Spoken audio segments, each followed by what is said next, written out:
Alors, bonjour et bienvenue à cette nouvelle édition de notre talk show Parlons Affaires avec moi, votre animateur Raymond Arsenault. Aujourd'hui, nous parlons encore du secteur touristique, mais nous nous concentrons sur un volet pas mal spécifique et très intéressant. Alors, c'est pour un nouveau projet de sentier de marche nommé The Island Walk, ou en français, le chemin de l'île. Je vais vous montrer immédiatement le très beau logo. Regarde-moi ça, le beau logo, hein? Regarde la personne qui marche avec sa canne, le beau paysage, on voit la mer, la ferme et tout ça.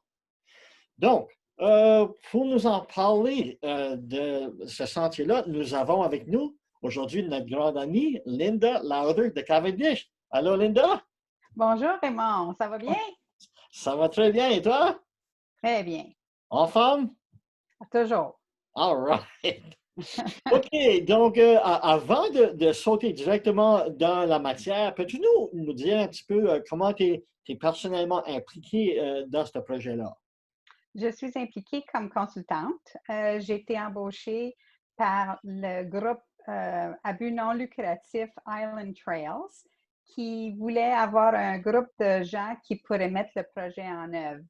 Alors, je travaille avec une très belle équipe, Tracy Singleton et Shelby McDonald de Versatile Management Group, Technomedia, la traductrice Mélanie Morin-Corney et la graphiste Kate Westphal. Et puis, on a été demandé de faire un logo, un site web, de voir quel hébergement et restaurant serait intéressé d'être sur la carte. Alors, c'est comme ça que je suis impliquée comme vraiment comme contractuelle. OK. Puis l'autre bel aspect de ça, c'est que tout le projet est bilingue, complètement bilingue. Oui, le projet est complètement bilingue. Si vous allez sur le site web qu'on va montrer tantôt, tout a été traduit. Alors, c'est vraiment bien pour non seulement les insulaires, mais pour nos visiteurs aussi. Absolument. Puis du fait aussi que ça se passe ici, cette année en particulier, ça vous donne une belle chance de l'utiliser comme une année pilote, si vous voulez, une année de testage. C'est exactement ça. On vient justement cette semaine de faire ce qu'on appelle un soft launch pour que les gens commencent à savoir que ça existe. Et puis, on va demander à des gens qui l'ont essayé de nous revenir et nous dire qu'est-ce qui marche, qu'est-ce qui ne marche pas, est-ce qu'il y a d'autres enseignements qu'on devrait mettre sur le site web. Parce que en 2021, quand on aura plus de visiteurs, on espère avoir tous les pépins de corriger. Oui, oui. OK, donc, où est-ce qu'est venue l'idée d'avoir le chemin de l'île ou la Island Walk? C'est venu de bénévoles, un groupe de bénévoles avec Island Trails qui ont souvent l'opportunité d'aller faire des grandes marches comme le Camino en Espagne ou il y en a au Portugal et en France. Puis ils se sont dit, c'est vraiment dommage, on devrait faire ça chez nous à l'île du Prince-Édouard. Alors en octobre dernier, un petit groupe a décidé de marcher autour de l'île du Prince-Édouard. Ça leur a pris 32 jours. C'est un petit peu plus que 700 kilomètres. Et puis, ils ont affiché sur Facebook un peu leur expérience. Et une des personnes qui a fait la marche a écrit un livre. Et tout à coup, c'est devenu assez populaire. Mais c'était ces gens-là qui sont habitués à des longues marches qui ont décidé qu'ils devraient faire ça chez nous. OK.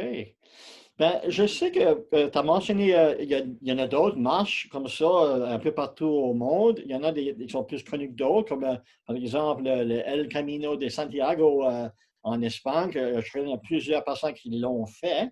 Euh, pour la plupart du monde qui va sur certains de ceux-là, c'est plutôt comme un pèlerinage ou une expérience spirituelle plutôt qu'une activité de conditionnement physique. Pour l'Island Walk, c'est de quelle perspective qu'on veut présenter ça? C'est vraiment, on a beaucoup discuté de ça au début du projet parce que l'historique, par exemple, du Camino a un côté spirituel et religieux.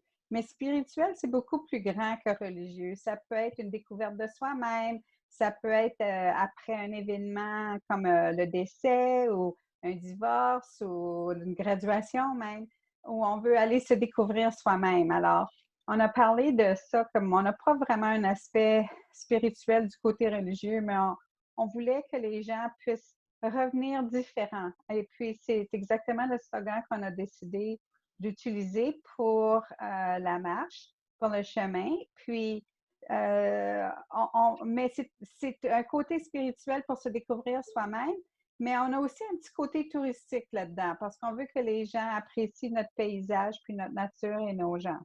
Hmm. Donc, ben, souvent, des marches de ce genre-là, on le fait soit individuellement ou en couple, en deux, trois personnes. D'habitude, ce n'est pas des grosses activités de groupe.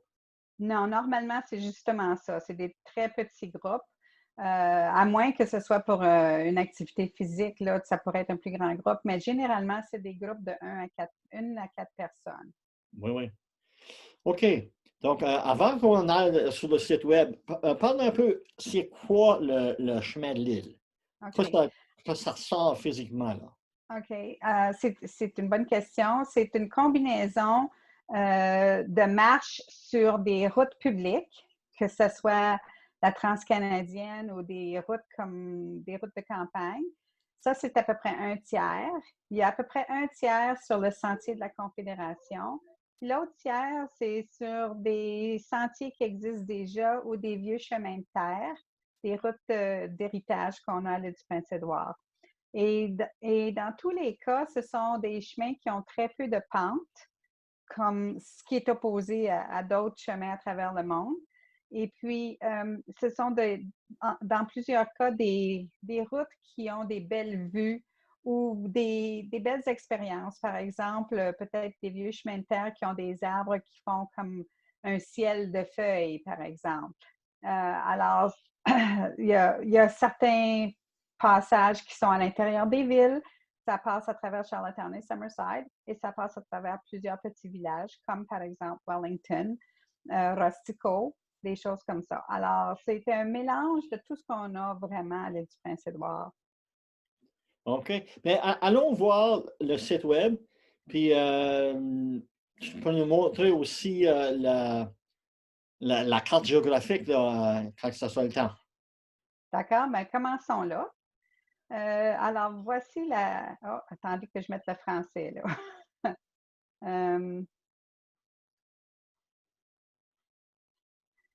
Bon, alors voici la carte de l'île du Prince-Édouard.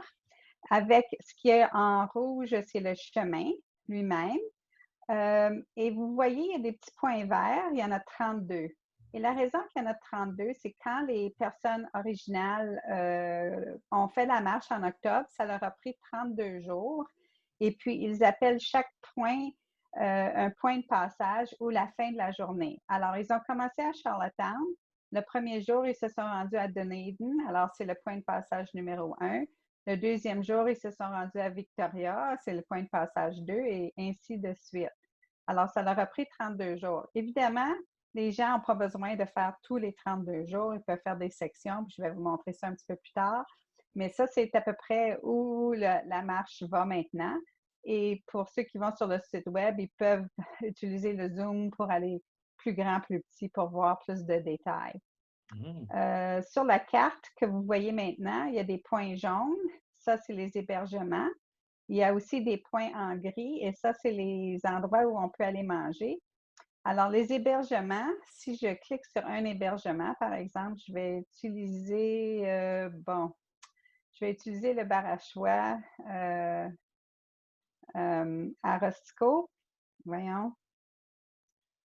Alors, vous voyez qu'il y a des icônes ici. Les icônes sont expliquées en dessous de la carte. Alors, s'il y a un petit panier, ça veut dire que le bar à choix est prêt à vous faire un lunch pour apporter. Parce que si vous marchez toute cette distance, vous allez vouloir quelque chose à manger. Puis, dans certains cas, pas dans tous les cas, mais dans certains cas, il n'y a pas d'endroit où manger sur la route. Alors, ils peuvent faire un lunch. L'autre icône avec la fourchette et le couteau explique qu'on peut avoir le souper sur les lieux. Des fois, il y a une icône différente qui dit qu'il y a des soupers disponibles dans la communauté, surtout comme à Charlottetown ou Summerside où il y a plusieurs restaurants.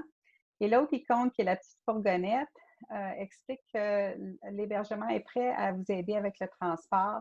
Par exemple, le bar à choix est à peu près à 1 ou 2 kilomètres du chemin de l'île. Alors, si vous êtes fatigué et que ça ne vous tente pas de marcher le reste de la distance, ils vont aller vous chercher. Et puis, Très les gens utile. peuvent cliquer Oui. directement. Pardon? C'est très, très utile d'avoir ce service-là, oui. Oui, oui, ce service-là, c'est vraiment utile. Donc, Euh, j'imagine que l'optimum, ça serait avoir un hébergement à chaque point d'arrêt. oui. Puis cette année, avec le COVID-19, ça a été difficile d'avoir des hébergements quand on a construit le site Web parce qu'on savait, il y en avait plusieurs qui ne savaient pas s'ils allaient ouvrir ou non cette année. Mais on va accepter des hébergements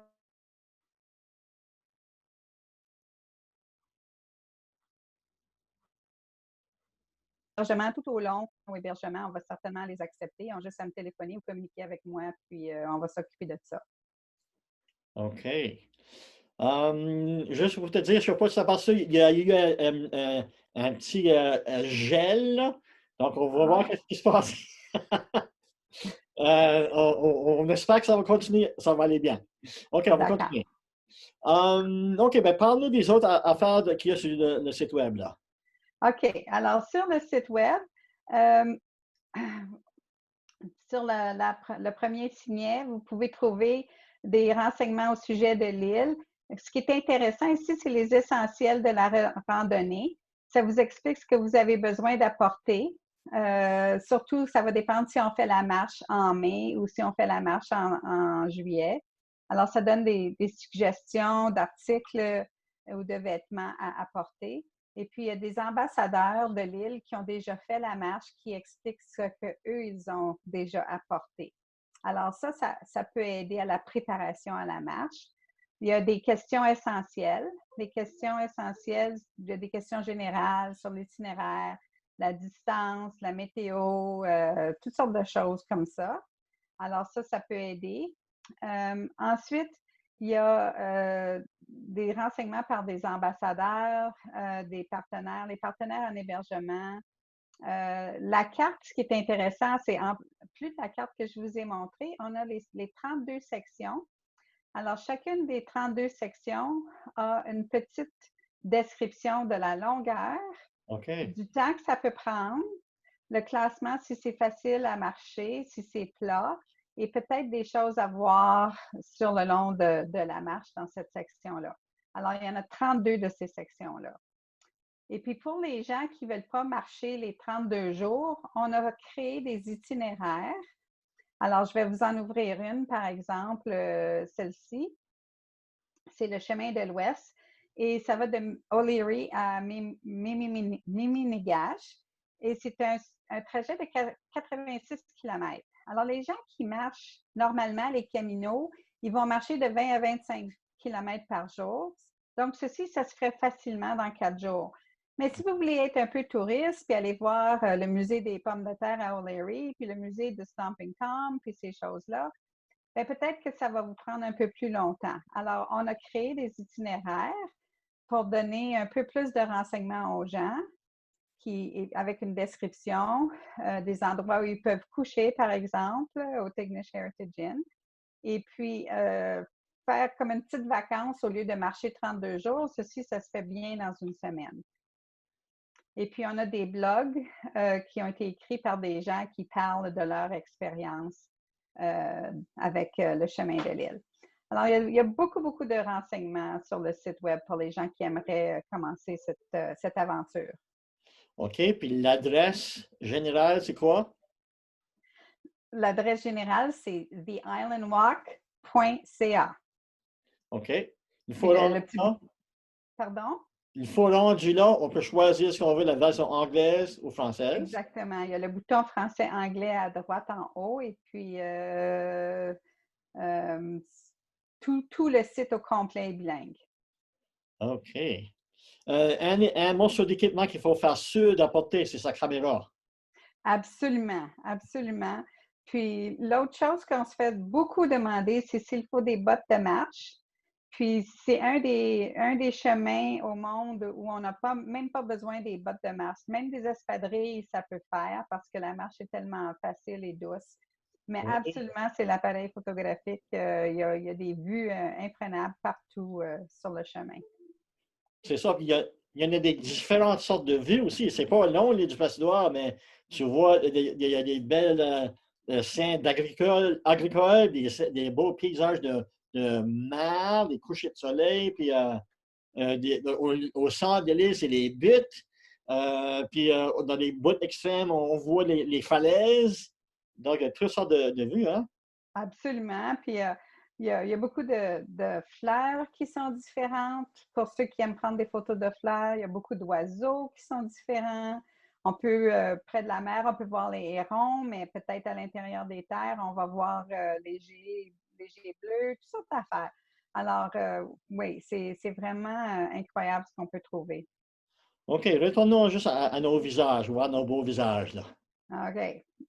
Alright. OK. Le guide maintenant, le guide des visites et ainsi de suite, il est sur le site web. C'est en Oui. forme web. Est-ce qu'il y a des plans pour avoir un guide papier ou Il y a le livre qui a été écrit par un des bénévoles après son expérience est seulement disponible en anglais. On a fait une brochure avec la carte, mais étant donné que cette année, les centres d'information touristique n'ont pas le droit d'avoir des brochures à cause de la COVID, on n'a pas imprimé la brochure tout de suite, mais la brochure sera disponible dans les deux langues. Puis on a une phase 2 où on va mettre encore plus d'informations sur le site web et les gens pourront imprimer des renseignements en format PDF de chez eux s'ils veulent se préparer avant de venir à l'île du Prince-Édouard. oui, oui. Je sais que certains d'autres sentiers, ils ont comme un genre de système de passeport. Puis si tu fais, tu vas avoir des étapes à tous les arrêts. Puis il y a la chance, tu vas avoir comme un genre de certificat d'avoir complété la marche. Est-ce qu'il y a quelque chose de même prévu pour votre marche? Oui, justement, dans la phase 2, on va travailler là-dessus probablement à l'automne. Et ce qu'on pense qui va arriver, c'est pas décidé encore, là, mais on pense que les étampes vont être données aux hébergements. Puis les hébergements, on espère en avoir dans chacune des 32 sections. Alors, les gens pourront étamper le passeport et puis les gens pourront accumuler les 32 sections parce que peut-être qu'ils vont le faire au courant de 3 visites ou 4 visites. Alors oui, c'est l'idée d'avoir un passeport plus tard. OK.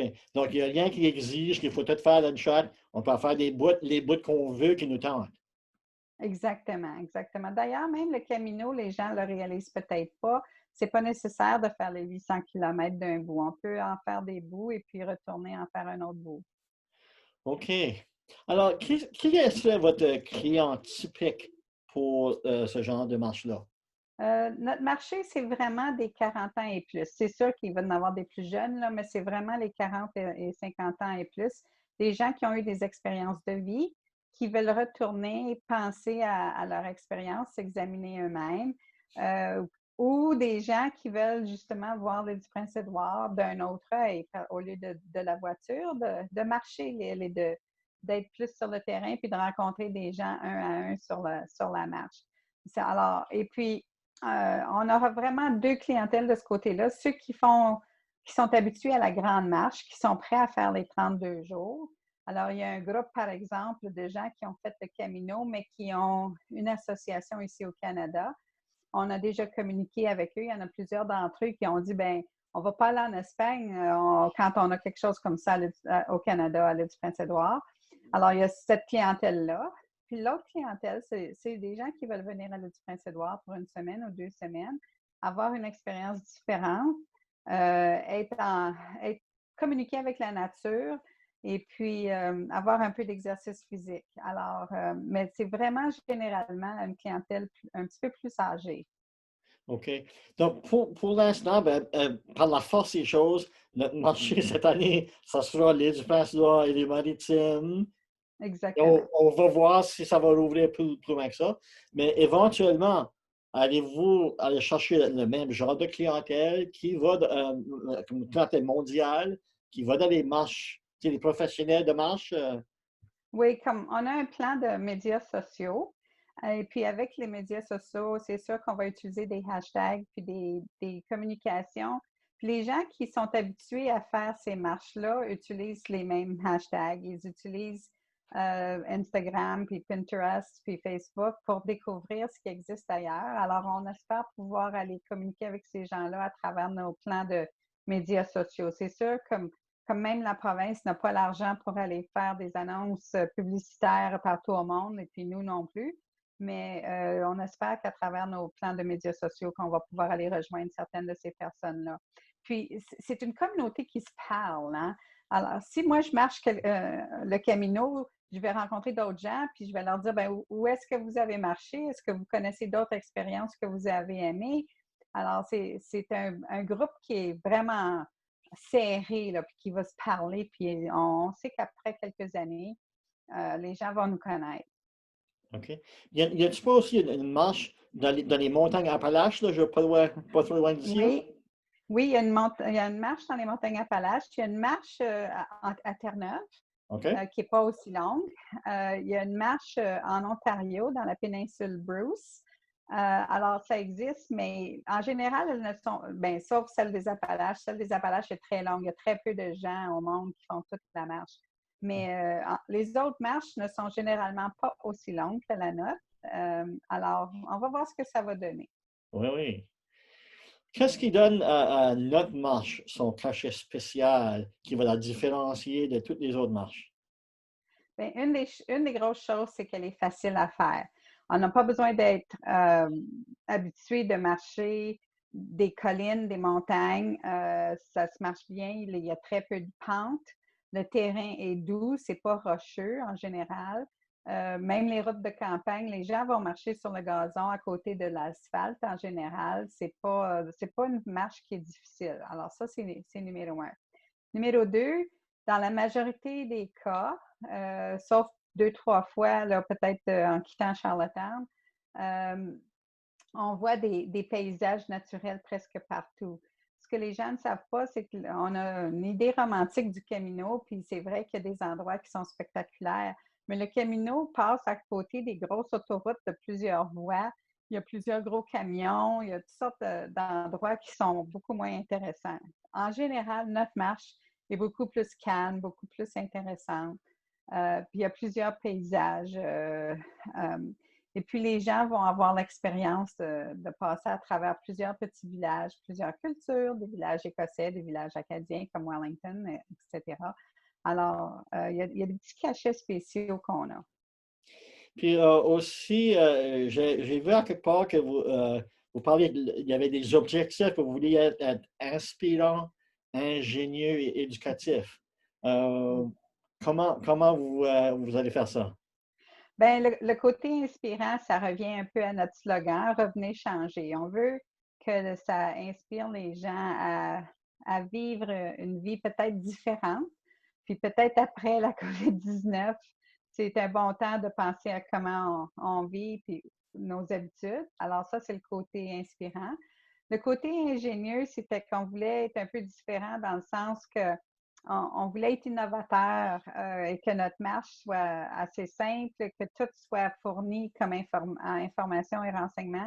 Souvent, il y a des chemins à travers le monde qu'on peut prendre, mais c'est très difficile d'avoir des renseignements et puis de savoir comment ça marche.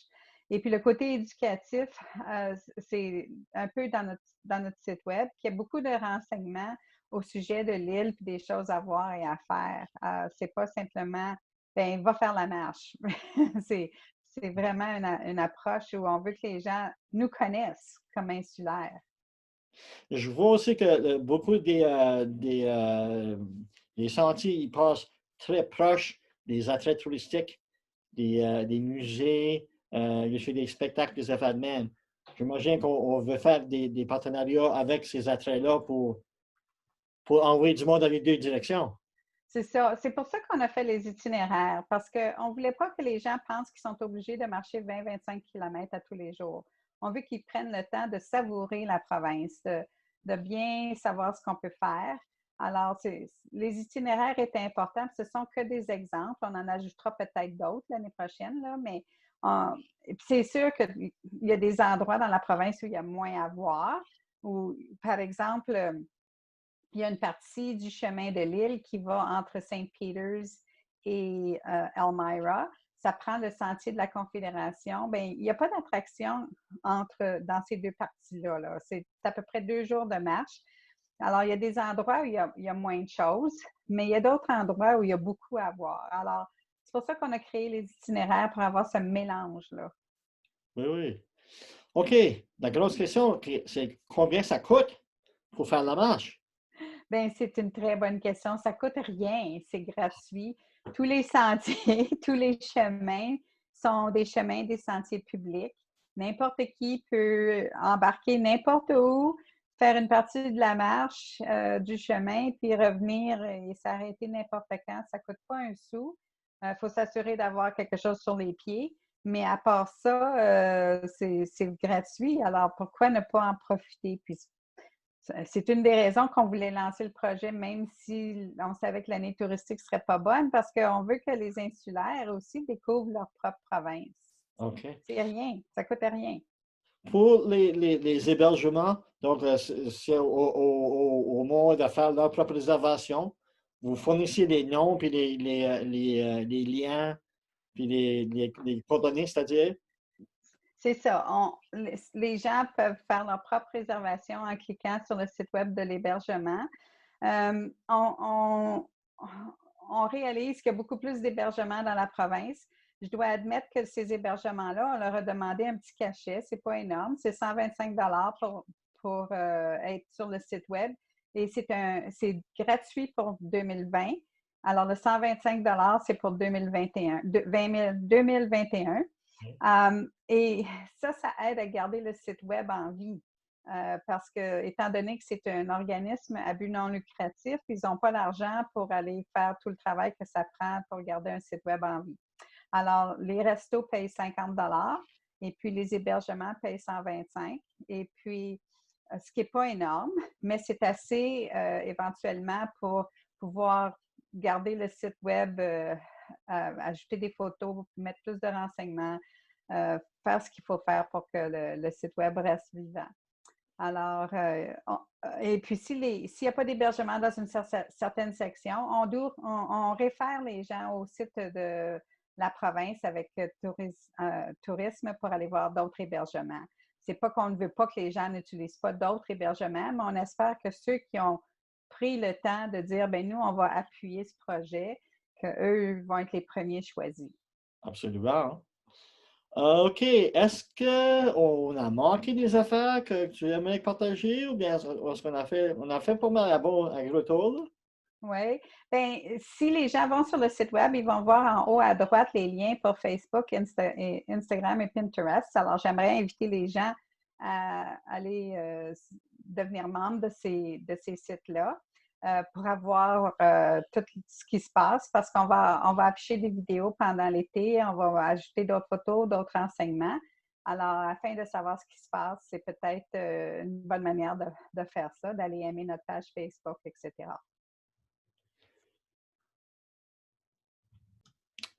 Alors voilà, un gros merci à Linda Lauder de nous avoir parlé du chemin de l'île, des Island Walk. Gros merci et bonne chance et à la prochaine. Merci beaucoup et bonne marche tout le monde.